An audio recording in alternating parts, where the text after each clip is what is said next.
আজকে কিন্তু তোমাদের সাথে আমি একটা টেস্টি মুড়ি মাখা শেয়ার করতে চলেছি। আমি জানি সবাই মুড়ি মাখতে পারে আর সবাই কিন্তু জানে, তারপরও আমি কীভাবে মুড়ি মাখি সেটাই তোমাদের সাথে শেয়ার করব। তো এদিকে ছেলেকে একটু চানাচুর দিয়ে নিলাম। তো চলো এবার বলি, আমি কিন্তু আজকে অনেক কিছুই মিস করছি যেগুলো আমার ঘরে ছিল না।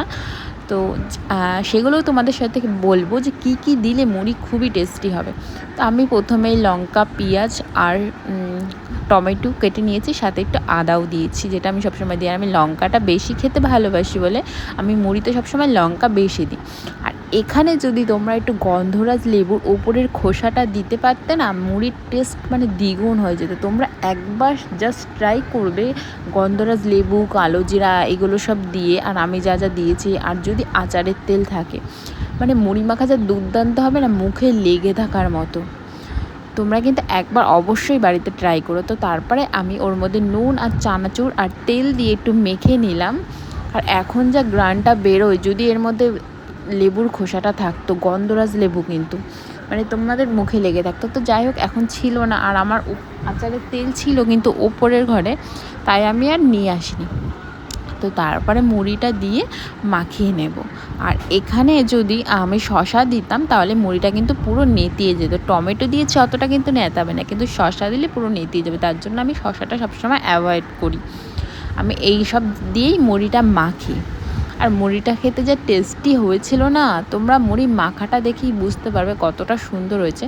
আর সাথে কিন্তু ছিল চপ, একটা ফুরুলি ছিল, মানে হাফ ফুরুলি যেটা বলে, ভাঙা ফুরুলি, আর একটা ছিল হলো আলুর চপ।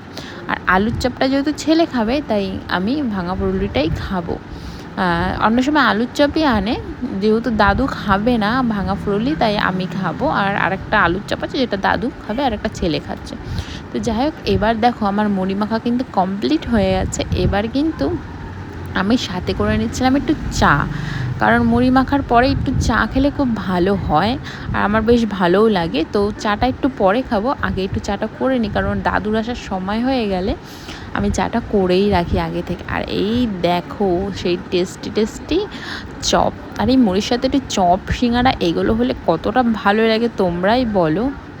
তো চলো, আমি এখন এইটা গুছিয়ে নিয়েছি, ওইদিকে আমি একটু চাটা করে এসে তারপরে মুড়িটা নিয়ে চলে যাব ওপরে।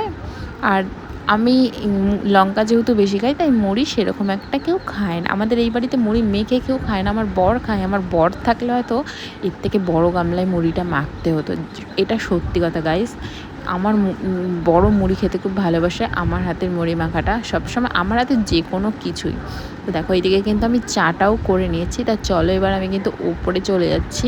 আর মুড়ি মাখাটা দেখে কার কার খেতে ইচ্ছা করছে বলো তো। আমি যে এখন ভয়েস দিচ্ছি, আমার মনে হচ্ছে এখন যদি আবার আমি মুড়িটা পেতাম না, বেশ ভালো হতো।